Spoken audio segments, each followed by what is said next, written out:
ঘরে থাকা উপকরণ যদি সঠিক মাপে দেওয়া যায় তাহলে রান্নার স্বাদ দ্বিগুণ বেড়ে যায়। আসসালামু আলাইকুম ভিউয়ার্স, কেমন আছেন সবাই?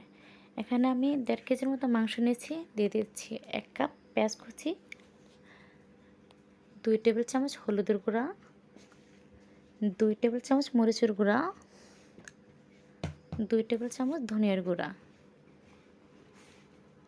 তারপর দিয়ে দিচ্ছি তেজপাতা,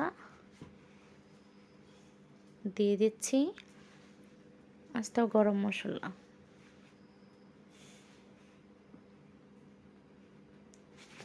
তারপর দিয়ে দেব 2 টেবিল চামচ গরম মশলার গুঁড়া,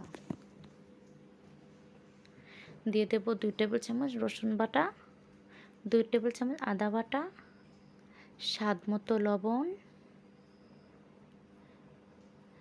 সবশেষে দিয়ে দেব রান্না করা অয়েল। সবগুলো উপকরণ ভালো করে আমি মিক্স করে নেব।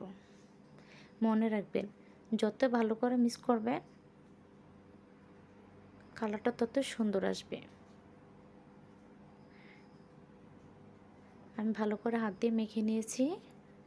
তারপর চুলায় বসিয়ে দেব।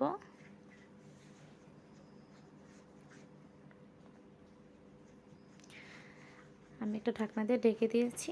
ফিরে আসছি 5 মিনিট পর। দেখেন আমার কালারটা অনেক সুন্দর হয়েছে।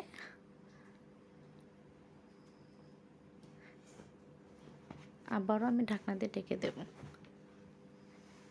আবারও ফিরে এসেছি 5 মিনিট পর। দেখেন কালারটা কত সুন্দর হয়েছে।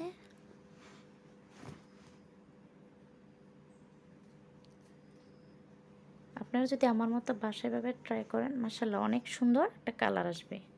দেখুন আমার রান্না প্রায় শেষ হয়ে এসেছে। অনেক সুন্দর একটা কালার হয়েছে। এখন আমি চুলা থেকে নামিয়ে নেব।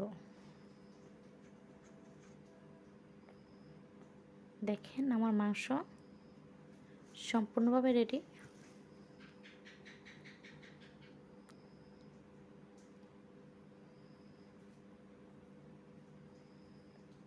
আপনাদের যদি আমার ভিডিওটি ভালো লেগে থাকে তাহলে আমার পাশে থাকবেন। আল্লাহ হাফেজ।